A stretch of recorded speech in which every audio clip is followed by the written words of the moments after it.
हरे कृष्णा। जय श्री हरि। ओम नमः शिवाय। आप सभी को पौष मास के शुक्ल पक्ष की पुत्रदा एकादशी की हार्दिक शुभकामनाएं। पुत्रदा एकादशी के दिन भगवान विष्णु जी की पूजा करने से संतान प्राप्ति के योग बनते हैं और संतान पर आने वाला हर संकट भगवान श्री हरि की कृपा से दूर हो जाता है। साथ ही पौष पुत्रदा एकादशी के दिन इस व्रत कथा को पढ़ने अथवा सुनने से संतान का भविष्य आजीवन के लिए उज्जवल एवं सुरक्षित बना रहता है।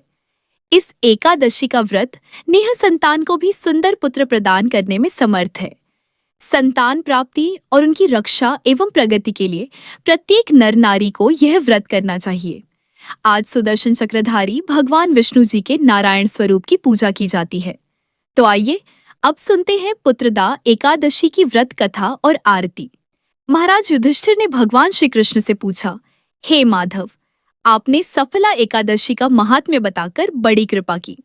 अब कृपा करके यह बताइए कि पौष शुक्ल एकादशी का क्या नाम है, उसकी विधि क्या है और उसमें कौन से देवता का पूजन किया जाता है। भक्तवत्सल भगवान श्री कृष्ण बोले, हे राजन, इस एकादशी का नाम पुत्रदा एकादशी है। इसमें भी नारायण भगवान की पूजा की जाती है। इस चर और अचर संसार में पुत्रदा एकादशी के व्रत के समान दूसरा कोई व्रत नहीं है। इसके पुण्य से मनुष्य तपस्वी, विद्वान और लक्ष्मीवान होता है। इसकी मैं एक कथा कहता हूँ, सो तुम ध्यान पूर्वक सुनो। भद्रावती नामक नगरी में सुकेतुमान नाम का एक राजा राज्य करता था। उसके कोई भी पुत्र नहीं था। उसकी स्त्री का नाम शैव्या था। वह निःसंतान होने के कारण सदैव चिंतित रहा करती थी। राजा के पितर भी रो रो कर पिंड लिया करते थे और सोचा करते थे कि इसके बाद हमको कौन पिंड देगा। राजा को भाई बांधव, धन, हाथी घोड़े, राज्य और मंत्री, इन सब में से किसी से भी संतोष नहीं होता था। वह सदैव यही विचार करता रहता था कि मेरे मरने के बाद मुझको कौन पिंड दान करेगा। बिना पुत्र के पितरों और देवताओं का ऋण में कैसे चुका सकूंगा। जिस घर में पुत्र ना हो उस घर में सदैव अंधेरा ही रहता है। इसलिए पुत्र उत्पत्ति के लिए प्रयत्न करना चाहिए। जिस मनुष्य ने पुत्र का मुख देखा है वह धन्य है। उसको इस लोक में यश और परलोक में शांति मिलती है, अर्थात उनके दोनों लोक सुधर जाते हैं। पूर्व जन्म के कर्म से ही इस जन्म में पुत्र और धन आदि प्राप्त होते हैं। राजा इसी प्रकार रात दिन चिंता में लगा रहता था। एक समय तो राजा ने अपने शरीर को त्याग देने का निश्चय किया, परंतु आत्मघात को महान पाप समझकर उसने ऐसा नहीं किया। एक दिन राजा ऐसा ही विचार करता हुआ अपने घोड़े पर चढ़कर वन को चल दिया तथा पक्षियों और वृक्षों को देखने लगा। उसने देखा कि वन में मृग, व्याघ्र, सुअर, सिंह, बंदर, सांप आदि सब भ्रमण कर रहे हैं। हाथी अपने बच्चों और हथिनियों के बीच घूम रहा है। इस वन में कहीं तो गीदड़ अपने कर्कश स्वर में बोल रहे हैं तो कहीं उल्लू ध्वनि कर रहे हैं। वन के दृश्यों को देखकर राजा सोच विचार में लग गया। इसी प्रकार आधा दिन बीत गया। वह सोचने लगा कि मैंने कई यज्ञ किए, ब्राह्मणों को स्वादिष्ट भोजन से तृप्त किया, फिर भी मुझको दुख प्राप्त हुआ, ऐसा क्यों। राजा प्यास के मारे अत्यंत दुखी हो गया और पानी की तलाश में इधर उधर फिरने लगा। थोड़ी दूरी पर राजा ने एक सरोवर देखा। उस सरोवर में कमल खिले हुए थे तथा सारस, हंस, मगरमच्छ आदि विहार कर रहे थे। उस सरोवर के चारों तरफ मुनियों के आश्रम बने हुए थे। उसी समय राजा के दाहिने अंग फड़कने लगे। राजा शुभ शकुन समझकर घोड़े से उतरकर मुनियों को दंडवत प्रणाम करके वहां बैठ गया। राजा को देखकर मुनियों ने कहा, हे राजन, हम तुमसे अत्यंत प्रसन्न हैं। तुम्हारी क्या इच्छा है, सो कहो। तब राजा ने पूछा, महाराज, आप कौन हैं और किस लिए यहाँ आए हैं, कृपा करके बताइए। तब मुनि कहने लगे, हे राजन, आज संतान देने वाली पुत्रदा एकादशी है। हम लोग विश्वदेव हैं और इस सरोवर में स्नान करने के लिए आए हैं। यह सुनकर राजा कहने लगा कि महाराज, मेरे कोई भी पुत्र नहीं है। यदि आप मुझ पर प्रसन्न हैं तो एक पुत्र प्राप्ति का वरदान दीजिए। तो मुनि बोले, हे राजन, आज पुत्रदा एकादशी है। आप अवश्य ही इसका विधि विधान से व्रत करें। भगवान की कृपा से आपको अवश्य ही घर में पुत्र होगा। मुनि के वचनों को सुनकर राजा ने उसी दिन एकादशी का व्रत किया और द्वादशी को उसका पारण किया। इसके बाद मुनियों को प्रणाम करके राजा महल में वापस आ गया। कुछ समय बीतने के बाद रानी ने गर्भ धारण किया और 9 महीने के बाद उनके एक सुंदर पुत्र हुआ। वह राजकुमार अत्यंत शूरवीर, यशस्वी और प्रजापालक हुआ। भगवान श्री कृष्ण कहते हैं, हे राजन, पुत्र प्राप्ति के लिए इस पुत्रदा एकादशी का व्रत करना चाहिए। इस व्रत को करने वाले यशस्वी और पितृभक्त पुत्र तो पाते ही हैं, और इसके महात्म्य का श्रवण करने मात्र से ही मनुष्य सुंदर संतान और मोक्ष की भी प्राप्ति करते हैं, और अंत में उन्हें स्वर्ग की प्राप्ति होती है। एक बार प्रेम से बोलिए, भगवान विष्णु जी की जय, भगवान श्री कृष्ण जी की जय, बोलिए माता लक्ष्मी जी की जय। अब सुनिए एकादशी माता की कथा। एक बार की बात है, एक राज्य में एक राजा रहा करता था। राजा बहुत ही बुद्धिमान और बलशाली था। वह सदैव अपनी प्रजा का बहुत ही अच्छे से ध्यान रखता था। प्रजा भी अपने राजा को बहुत पसंद करती थी। राजा की 2 बेटियां थीं। राजा अपनी दोनों बेटियों से बहुत ही प्रेम किया करता था। राजा की दोनों बेटियां बहुत ही सुंदर थीं, लेकिन राजा की छोटी बेटी देखने में बहुत ही सुंदर और धार्मिक प्रवृत्ति की थी। वह 12 मास 11 माता की पूजा और व्रत किया करती थी। सभी लोग राजा की छोटी बेटी से बहुत ही प्रेम करते थे और खूब प्रशंसा किया करते थे। वह बोलने में बहुत ही अच्छी थी। राजा भी अपनी छोटी बेटी को बड़ी बेटी से कुछ ज्यादा ही प्रेम करता था, जिस कारण राजा की बड़ी बेटी को अपनी छोटी बहन से नफरत होने लगी। समय के साथ राजा की दोनों बेटियां बड़ी हो गईं। तब एक पड़ोस के राज्य में रहने वाला राजकुमार राजा की बड़ी बेटी के लिए रिश्ता लेकर आया।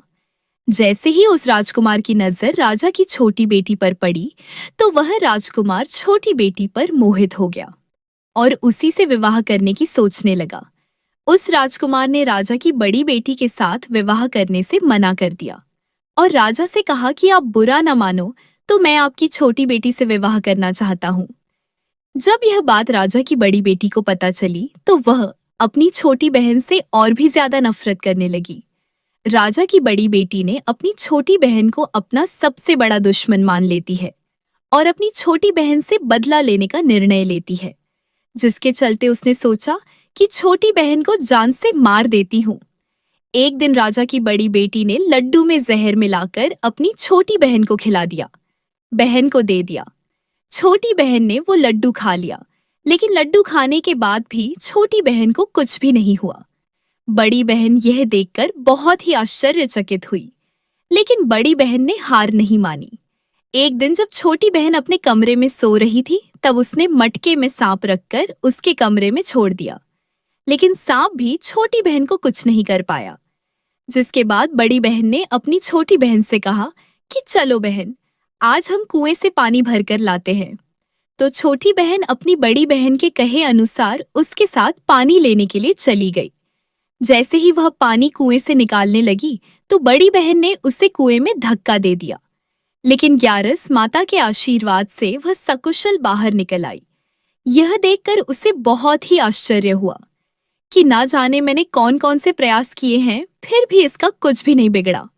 उसने एक दिन सोचते सोचते छोटी बहन के पास जाकर कहा कि बहन, तुमको पता है, भगवान सबकी मृत्यु एक निश्चित समय पर लिखते हैं। तुम्हारी और मेरी मृत्यु कैसे होगी, क्या तुम जानती हो? तब छोटी बहन ने कहा, हाँ बहन, मेरी मृत्यु कैसे होगी, यह तो मैं जानती हूँ। छोटी बहन से यह सुनकर बड़ी बहन को बहुत ही संतुष्टि हुई और सोचने लगी कि इस बार मैं इसे जरूर मार दूंगी। उसने अपनी छोटी बहन से कहा कि अपनी मृत्यु का राज मुझे भी बताओ, मैं तुम्हारी बड़ी बहन हूँ। छोटी बहन ने अपनी बड़ी बहन से कहा कि मेरी मृत्यु एक तोते में है, उस तोते के गले में एक हार है, उसी से मेरी मृत्यु होगी। जब कोई व्यक्ति उस तोते को मारकर वह हार अपने गले में पहन लेगा, तो मैं मूर्छित हो जाऊंगी, और जैसे ही उस हार को अपने गले से एक उतार देगा, तो मैं वापस जीवित हो जाऊंगी। अपनी छोटी बहन की मृत्यु का राज जानकर बड़ी बहन बहुत ही खुश हुई और उसने अपनी छोटी बहन को मारने के लिए उस पालतू तोते को ढूंढना शुरू कर दिया। लेकिन छोटी बहन को इस बात का पता था कि वह मेरी जान लेना चाहती है। वह अपने पिताजी के पास गई और अपने पिताजी से कहा कि पिताजी, अगर मेरी मृत्यु हो जाए तो मुझे जलाना मत, बल्कि आप मुझे पुरानी वाली जो हवेली है उसमें एक पलंग पर लिटाकर छोड़ देना। अपनी छोटी बेटी के मुंह से यह बात सुनकर राजा को बहुत ही बुरा लगा। उसने अपनी बेटी से पूछा कि बेटी, तुम ऐसी बातें क्यों कर रही हो?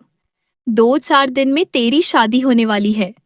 तब राजा की छोटी बेटी ने बताया कि पिताजी, समय किसी के लिए नहीं रुकता। कब क्या हो जाए किसी को कुछ भी पता नहीं है। फिर राजा ने अपनी छोटी बेटी से कहा कि तुम्हारा ऐसा बोलना मुझे बिल्कुल भी अच्छा नहीं लगता। लेकिन छोटी बेटी ने अपने पिताजी को ऐसा करने पर मजबूर कर दिया और वचन ले लिया कि मरने के बाद जलाना नहीं है। तो राजा ने भी अपनी छोटी बेटी की बात मान ली और 2-3 दिन बाद जब शादी का समय आया, घर में पूरा शादी का माहौल था। पूरे गाजे बाजे के साथ बारात आई। राजकुमार बारात लेकर राजा के घर आया।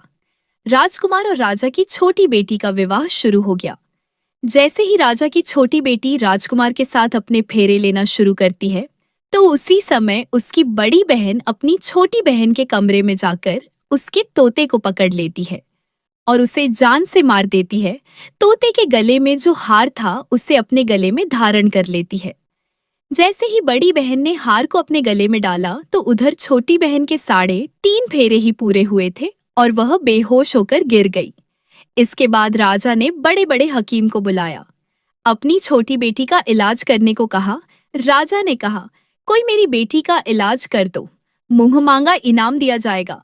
राजा की बात सुनकर वैद्य ने जब छोटी बेटी को चेक किया तो राजा को बताया कि आपकी छोटी बेटी ना तो जीवित है और ना ही मरी हुई है।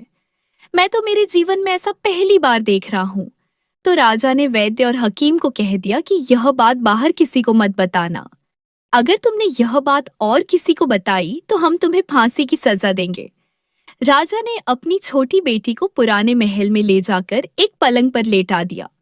वहां पर कुछ सैनिकों को तैनात कर दिया और स्वयं महल पर आ गया। राजा की बड़ी बेटी अपने पिताजी के पास गई और कहने लगी कि पिताजी, अगर यह शादी संपन्न नहीं हुई तो आपकी इज्जत का क्या होगा? अगर आप कहो तो मैं आपकी इज्जत बचाने के लिए राजकुमार से शादी करने के लिए तैयार हूँ।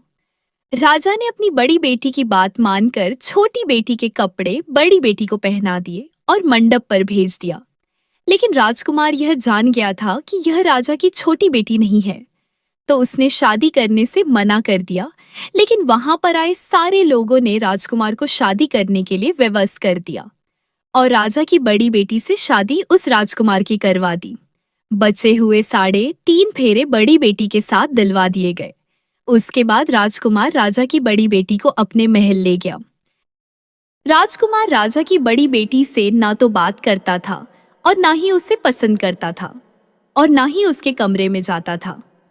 राजकुमार ने यह फैसला ले लिया कि मैं राजा की छोटी बेटी को ढूंढ कर ही रहूंगा। वह रात दिन उसे ढूंढता हुआ इधर उधर घूमने लगा। एक दिन राजकुमार अपने घोड़े पर सवार होकर राजा के पुराने महल के पास पहुंच गया, जहां पर उसने कुछ सैनिकों को देखा। महल के पास पहुंचकर राजकुमार ने जब महल को ध्यान से देखा तो वह समझ गया कि यह मेरे ससुर का पुराना महल है। तब राजकुमार ने सैनिकों से पूछा कि तुम लोग यहाँ पर क्या कर रहे हो और इस महल के अंदर उस पलंग पर कौन लेटा है?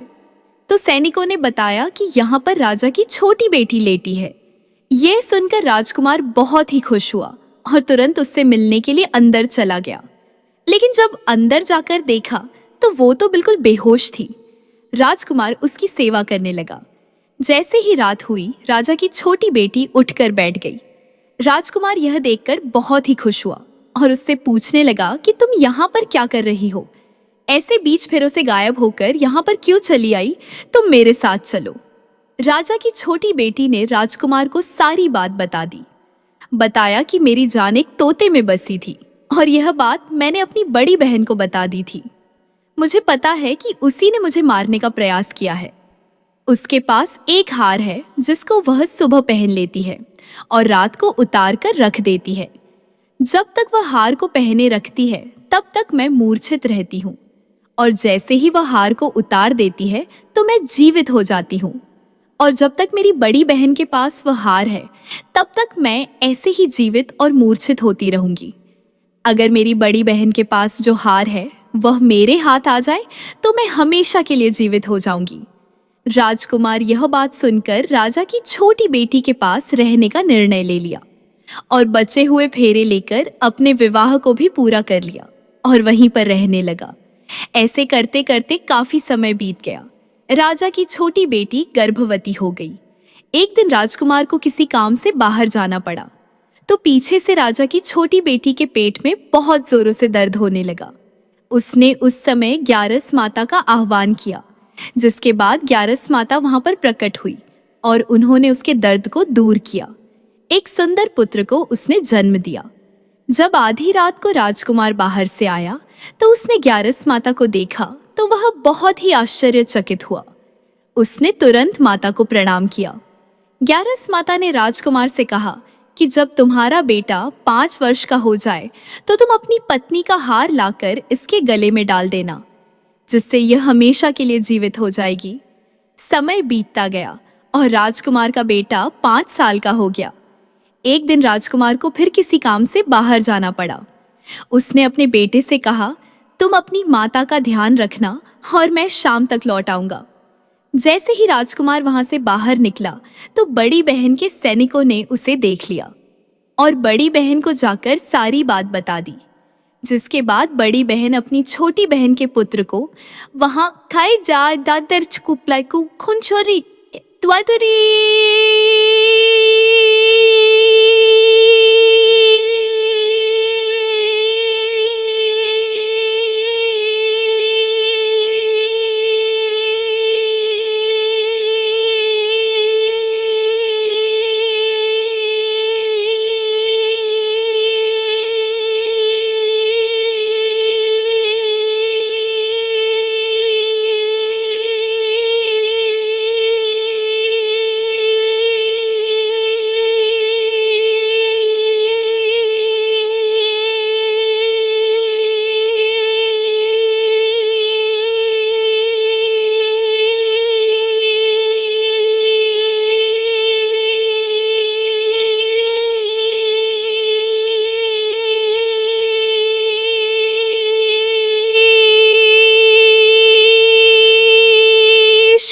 गुस्साई में पिया और उसे मरवा दिया।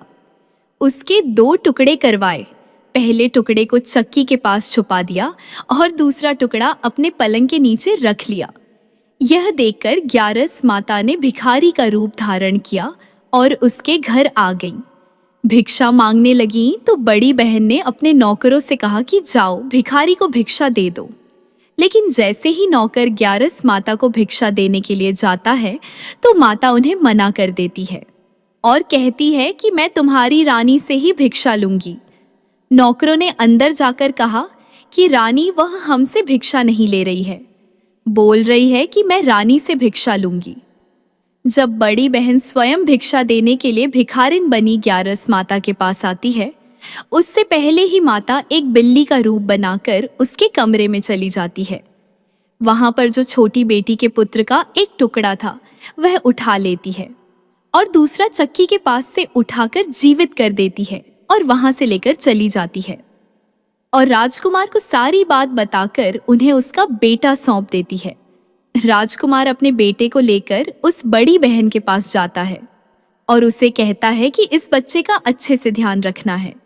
अगर तुम इस बच्चे का अच्छे से ध्यान रखोगी तो ही मैं तुमसे बात करूंगा, वरना मैं यहाँ से चला जाऊंगा। एक दिन राजकुमार ने अपने बच्चे से कहा कि तुम ऐसा करो, तुम्हारी माँ के गले का वो हार मांग लो, तुम्हारी जिद की वजह से वह तुम्हें दे देगी। अपने पिताजी के कहे अनुसार लड़का अपनी बड़ी माँ के पास जाकर कहता है कि माँ, मुझे तुम्हारे गले का हार चाहिए।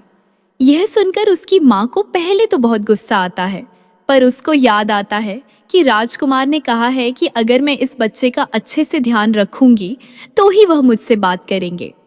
वह सोचती है कि छोटी बहन अब तक तो मर गई होगी, उसे जला भी दिया होगा, अब कौन सी जिंदा होने वाली है। यह कहकर अपने बेटे को लेकर वहां से सीधा राजा के पास जाता है और राजा को सारी बात बता देता है। राजा अपनी बड़ी बेटी की यह करतूत सुनकर बहुत ही क्रोधित होते हैं और अपनी परवरिश को दोष देने लगते हैं। राजा राजकुमार को अपनी छोटी बेटी के साथ रहने का आदेश देते हैं। राजकुमार वह हार लेकर छोटी रानी के पास जाता है और उसके गले में वह हार डाल देता है, जिससे वह जीवित हो जाती है। दोनों बहुत ही खुश होते हैं। राजकुमार अपने बेटे और अपनी पत्नी को लेकर अपने राज्य में चला जाता है। इस तरह एकादशी व्रत के प्रभाव से राजा की छोटी बेटी को अपने जीवन में आई तमाम मुसीबतों से छुटकारा मिलता है। अब आइए श्रवण करते हैं एकादशी के दिन सुनी जाने वाली तुलसी माता की कथा। एक समय की बात है, एक परिवार में ननद और भाभी साथ साथ रहा करती थी। ननद का विवाह अब भी नहीं हुआ था। वह तुलसी जी के पौधे की बहुत सेवा करती थी। नियम से तुलसी को सींचती और दीपक जलाती थी, लेकिन उसकी भाभी को यह सारी बातें बिल्कुल भी पसंद नहीं थी। जब कभी उसकी भाभी को बहुत ज्यादा गुस्सा आता, तब वह अपनी ननद को ताना देते हुए कहती कि जब तुम्हारा विवाह होगा तो मैं इस तुलसी को ही बारातियों को खाने को दूंगी और तुम्हारे दहेज में भी तुलसी ही दूंगी। तुम जब देखो तुलसी की ही सेवा करती रहती हो। कुछ समय बीत जाने पर ननद का विवाह तय हो गया। विवाह के दिन भाभी ने अपने कहे अनुसार बारातियों के सामने तुलसी का वह गमला फोड़ दिया जिसकी सेवा उसकी ननद किया करती थी, और तुलसी के पत्ते खाने के लिए कहा। तुलसी जी की कृपा से वह फूटा हुआ गमला कई सारे स्वादिष्ट पकवानों में बदल गया। भाभी ने गहनों के नाम पर तुलसी की मंजरी से बने हुए गहने अपनी ननद को पहना दिए। देखते ही देखते तुलसी जी की मंजरी से बने हुए गहने भी सुंदर सोने जवाहरात में बदल गए। इतना ही नहीं, भाभी ने मारे क्रोध के वस्त्रों के स्थान पर तुलसी का जनेव रख दिया और वह भी रेशमी और सुंदर वस्त्रों में बदल गया। अब जब ननद अपनी ससुराल में पहुंची तो ससुराल में तो उसके दहेज की बहुत प्रशंसा हुई। यह बात भाभी के कानों तक भी पहुंची। उसे बहुत आश्चर्य हुआ। उसने सोचा कि उसने तो ननद के गहने, कपड़े और जनेव तक तुलसी जी के ही रखे थे, तुलसी की मंजरी रखी थी। यह सब जानकर भाभी को बहुत आश्चर्य हुआ। अब उसे तुलसी की पूजा का महत्व समझ में आ गया। उस भाभी की भी एक लड़की थी। वह तब अपनी बेटी से कहने लगी कि बेटी, तुम भी तुलसी की सेवा किया करो, तुम्हें भी तुम्हारी बुआ की तरह फल मिलेगा। वह जबरदस्ती अपनी बेटी से तुलसी की सेवा करने को कहा करती, लेकिन लड़की का मन तो तुलसी की सेवा में लगता ही नहीं था।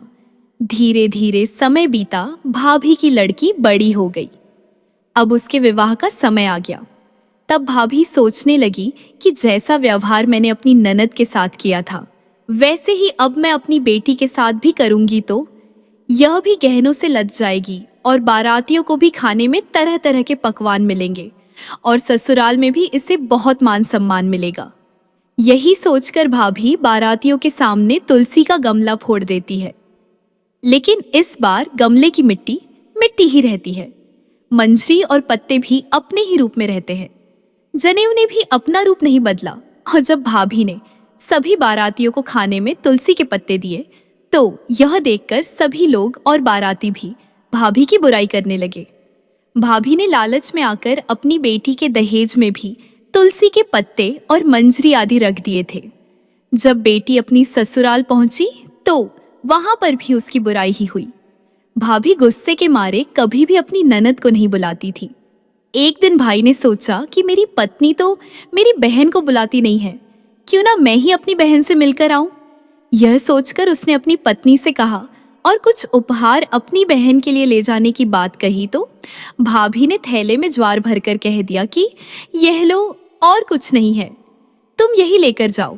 तब भाई बहुत दुखी मन से अपनी बहन के पास चल दिया।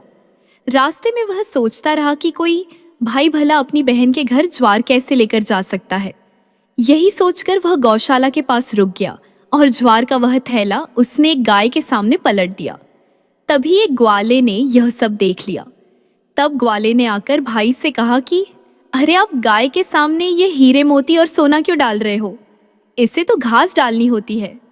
तब भाई ने देखा तो वह हैरान रह गया। फिर भाई ने ग्वाले को सारी बात बताई और धन लेकर खुशी खुशी अपनी बहन के घर चल दिया। दोनों भाई बहन एक दूसरे को देखकर बहुत प्रसन्न हो गए। तब बहन ने तुलसी माता से सच्चे मन से प्रार्थना की कि उसकी भाभी को सद्बुद्धि प्राप्त हो जाए और तुलसी माता की कृपा से उनके घर में सुख समृद्धि और धन के भंडार भर जाए। तब कुछ दिनों के बाद देखते ही देखते भाभी का मन बदल गया और वह अपनी ननद को बहुत मान सम्मान देने लगी और अब वह भी सच्चे मन से तुलसी जी की सेवा करने लगी। तुलसी माता की कृपा से उनके घर में सुख समृद्धि के भंडार भर गए। उनके घर में अब कलह क्लेश नहीं होता था और सभी सुख से रहने लगे। प्रेम से बोलिए तुलसी माता की जय।